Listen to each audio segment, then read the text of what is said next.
Sebagian orang baru menyadari Presiden Jokowi merusak demokrasi ketika anaknya, Gibran Rakabuming Raka, maju sebagai calon wakil presiden dengan mengakali undang-undang pemilu lewat Mahkamah Konstitusi. Indonesia bisa diselamatkan dari kehancuran demokrasi jika kekuatan penyeimbang tak mudah dibujuk dan ditekan. Keberadaan oposisi, meskipun tak dikenal dalam sistem politik kita, penting untuk mencegah pemerintah menyelewengkan kekuasaan. Tentu bukan tugas yang mudah. Pemerintah yang alergi terhadap perbedaan pendapat boleh jadi menggunakan segenap cara untuk mencegah penentangnya memiliki jumlah kursi yang signifikan di badan legislatif. Partai di luar kekuasaan atau yang berusaha berbeda pendapat ditekan dengan segala cara. Dalam 5 tahun terakhir, kita melihat partai-partai membebek penguasa dan menjadi tukang stempel kebijakan. Sebagai orang yang beragama, dan saya yakin semuanya kita beragama katanya gitu, katanya kita semua beragama. Nah pasti kita yakin bahwa hidup kita nggak mungkin diberkahi diri Allah kalau kita melanggar aturan dan hukum Allah Subhanahu Wa Taala. Kalau pelanggaran itu sudah kita lakukan dan kita ingin ke depan diberkahi, harus kita tempuh proses untuk pertobatan nasional itu, pertobatan nasional itu. Harus ditempuh, mumpung ini baru di awal pemerintahan lah itu.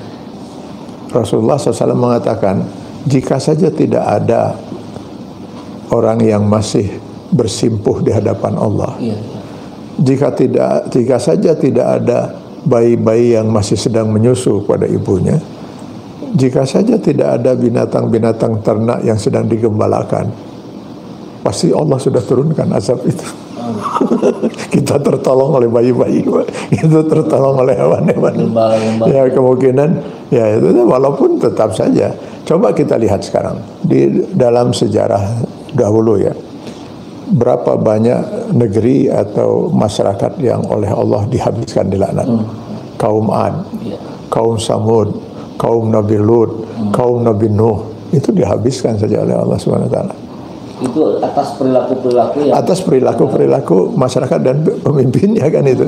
Atas perilaku masyarakat dan pemimpinnya dihabiskan oleh Allah Subhanahu Wa Taala itu. Nah ini yang kita ngeri kalau sampai Allah itu kemudian murka dan melakukan hal yang sama itu. Ya mudah-mudahan saja tidak, gitu. Sangat tidak berharap itu ya. Tapi ya nggak bisa saja kita hanya berharap. Ya antisipasinya itu Pak Kiai, kira-kira kita sebagai umat muslim ini apa yang bisa kita lakukan ya? Misalkan kita melihat Menteri Agama yang dari periode ke periode, dari kabinet ke kabinet kok rasanya tuh seperti yang tidak ada yang benar gitu, kontroversial, kemudian ada yang pernah ditangkap korupsi Al-Quran kalau tidak salah, penerbitan Al-Quran, kemudian yang kemarin juga hampir-hampir itu nggak datang juga berapa kali.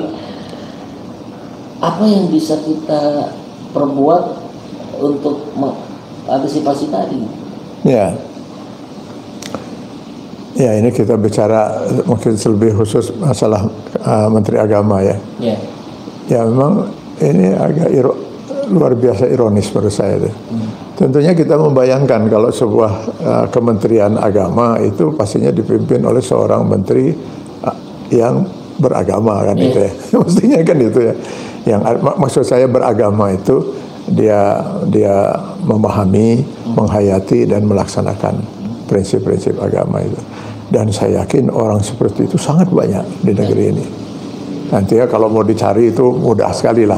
Kita sudah tahu lah apa track record dari yang orang-orang itu. Saya kira yang banyak sekali itu. Tapi seringkali saya menjadi pertanyaan, kenapa yang terpilih itu yang seperti itu gitu ya.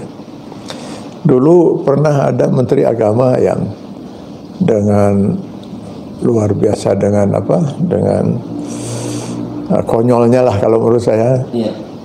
Dia pernah punya rencana untuk merubah hukum Allah. Gitu. Oh pernah ada ya? Pernah ada. Itu di eranya Munawir. Soeharto. Ya di Soeharto ya, kalau Munawir juga. Iya Soeharto. Ya. Itu dengan ide dia reaktualisasi ajaran Islam. Gitu. Jadi menurut dia ini ajaran agama Islam yang ada sekarang di negeri ini di kita ini sudah tidak bisa lagi, tidak aktual lagi, Pak. Tidak relevan. Tidak relevan. Sehingga dia ingin melahirkan fikih ala Indonesia. Nah, mungkin ada fikih ala Bandung, ada fikih ala Jakarta gitu. Jadi si Islam ini harus menyesuaikan dengan lingkungan gitu ya. Jadi kenapa harus yang seperti ini gitu ya. Lalu kita lihat lagi ya. Paling tidak ada sudah 2 menteri agama yang masuk penjara karena korupsi. Bayangkan, terbayang nggak itu oleh kita, Pak? Menteri agama yang diurus, yang dikorupsi adalah dana haji, dana umat. Orang Muslim mau beribadah, lalu hartanya dikorupsi. Ini kan nggak mungkin itu dilakukan oleh seorang yang beragama gitu ya, orang yang betul-betul memahami agama dan menghayati agama. Yang terakhir ini pun juga diadukan kan oleh Front Pemuda Anti Korupsi ke KPK, Menteri Agama dengan wakilnya. Ini ngeri sekali kalau kita begini ya terus ya. Sampai ada yang bilang begini Pak Kiai, itu stand up komedian tuh, tapi benar juga kayaknya. Di Kementerian Agama tuh semuanya ada, kecuali satu yang nggak ada. Apa itu? Agama. Agamanya nggak ada. Ya kita juga dengar lah baca-baca seperti yang kalaupun tidak pembela Israel ya pro Israel atau dekat dengan hubungannya dengan mereka gitu. Ya termasuk yang sekarang ini sangat mengejutkan bagi kita umat Islam karena figur yang bersangkutan ini selama ini dikenal sebagai figur salah satu tokoh jaringan Islam liberal. Bahkan ada dalam buku 50 tokoh jaringan Islam liberal itu yang dalam buku itu salah satu diantaranya bersangkutan. Jadi ya memang ya itu yang saya katakan tadi, kenapa harus yang seperti ini yang dipilih untuk menjadi Menteri Agama gitu ya. Ya salah satu contoh yang kita saksikan pada waktu yang bersangkutan menjadi imam besar Masjid Istiqlal menerima yang kemarin hadir itu Paus itu ya. Itu ya kita nggak masalah dengan menerimanya, walaupun sebenarnya Paus Paulus itu kan tamu negara itu. Tamu negara, dia adalah kepala negara Vatikan gitu ya. Makanya tinggalnya pun di kedutaan Vatikan di Jakarta gitu ya. Jadi pantasnya dia diterima sebagai tamu negara. Bahwa dia ingin berkunjung ke masjid ya boleh-boleh saja gitu kalau memang kita melihat dia keinginan dia seperti itu. Nggak ada masalah. Tapi tentunya tidak berlebihan seperti yang kita saksikan itu ya, sampai mencium seperti meminta berkah gitu ya kesannya gitu ya, diulang-ulang lagi diulang-ulang lagi ya. Dan yang kedua yang luar biasa mengagetkan adalah sudah bagus dibacakan ayat suci Al-Quran, tapi saya lihat di dalam rekaman itu setelah itu dibacakan juga ayat Injil. Wah ini luar biasa aneh kan ya. Bagaimana di sebuah masjid dibacakan ayat Injil dari sebuah kitab suci yang menurut umat Islam sudah tidak suci lagi. Itu ya. Bagaimana mungkin bisa diizinkan? Kalau kita bacakan Al-Quran nggak ada masalah. Tapi kalau kemudian dibacakan juga ayat-ayat Injil oleh yang lain, ini sabar. Konsep toleransinya kebablasan itu kalau menurut saya itu. Jadi toleransi itu Islam luar biasa, toleransi itu sangat luar biasa ajaran Islam di dalam menjaga toleransi itu. Tetapi selama tidak mengorbankan akidah dan syariah kita gitu. Kita tidak ingin orang lain juga harus mengorbankan akidah dan syariah mereka, tapi kita pun tidak perlu harus sampai mengorbankan akidah dan syariah kita gitu. Lakum dinukum waliyadin. Soal kemanusiaan silakanlah kita menghormati tamu, silakan saja. Itu kita nggak ada masalah dengan penerima tamu bahwa itu diterima di masjid. Ya kalau kita memang yakin itu layak dan pantas dan yang bersangkutan siap menjaga kesucian masjid juga silakan, nggak ada masalah gitu kan.